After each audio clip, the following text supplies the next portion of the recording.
And welcome back to The Factor Uncensored. Believe it or not, in 2022, monkeypox is still a concern. It's shocking. And as of Monday, 2 schools in the Houston area have reported cases. One student confirmed to have gotten it at Ridge Point High School in Fort Bend ISD, and someone on a campus at isiah-Hardy in North Houston has tested positive. We're not sure if that's an adult or a child at this point. And also, an adult who had monkeypox has died, although it's still not clear if monkeypox is a leading cause of this person's death in Harris County, separate from the schools and the children. Tonight, we have an update on vaccines and what you can do to avoid getting sick.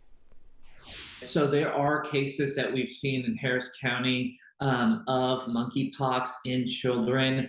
These were school-aged kids who attended school and potentially obtained the monkeypox from school. And so one of the things that we're talking about is prevention and things that we can do to prevent this. We know that the monkeypox spreads through direct contact with folks who may have rash and lesions on their skin. It can also spread on touching surfaces. So if a kid has monkeypox and they touch a faucet or they touch the toilet handle and the next person comes in, there is that risk of obtaining it that way.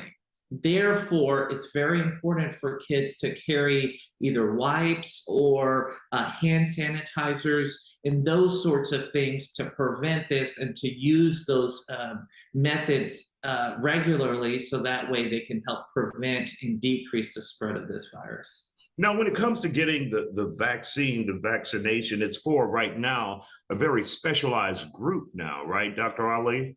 Those who are at greater risk. That's correct, Isaiah. The number of vaccines are limited, and especially the number that Harris County has obtained, and therefore it's imperative to offer those to high-risk individuals. Number one. Number two, this vaccine is not approved for children. I repeat, it is not approved for children. Therefore, it is not an option for kids. However, if there is an individual who's above the age of 18 and they fall in that high risk category, then they are a candidate for the vaccine itself. Now, there are statistics, the number of cases with children being very low, but should that put parents' minds at ease? Well, I think, Isaiah, one case is too many cases, right? And so our goal is to prevent even that one case, especially in our kids and family members. And so that's why it's very important to talk to your kids, to talk to your loved ones, to, continue to utilize some of those safety measures that we've been talking about as it relates to COVID, right? Whether it be hand washing, some folks have gone as far as using gloves while they're in the bathrooms or in places where there may be contact. And so these are things that we can do to prevent this. The risk of it nationwide is less than 0.1% in children. So the cases that we're seeing right now of monkeypox, Isaiah, is less than 0.1%. What can we be doing more as a community, as health professionals, to try and prevent this? Is the key just putting out more information? Obviously, you don't want a panic from the public, and you don't want them ostracizing individuals who may have bumps on them. But what can you do in a situation like this, especially for parents who are concerned about their children?